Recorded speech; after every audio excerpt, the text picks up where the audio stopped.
और एक हाइड्रोजन का जो मोलर मास होता है वो 1 होता है। कितना होता है जी?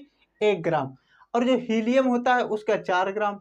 ये जो कार्बन है सी यानी कार्बन, कार्बन का 12 होता है, नाइट्रोजन का 14 होता है, ऑक्सीजन का 16 होता है। मैंने कुछ एग्जाम्पल्स ले रखे हैं ताकि आपको समझ में आ जाएगी किस तरीके से हमको जो मोलर मास है वो निकालना है। अब यहीं से हम इस सूत्र से निकालेंगे इस ग्लूकोज का मोलर मास। अब कैसे? कार्बन दिया गया है, ये कितने कार्बन है? 6 कार्बन है। कार्बन कितने हैं? 6। और एक कार्बन का अणुभार कितना होता है? 12 होता है। तो यहाँ पर इंटू कर देंगे तो कितना हो गया? 72 हो गया।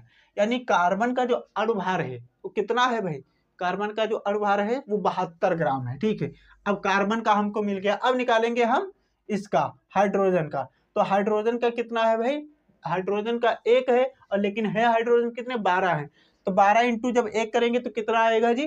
तो हमारे पास आएगा 12 वापिस, तो ये 12 हो गया। ये हाइड्रोजन का निकल के आ गया।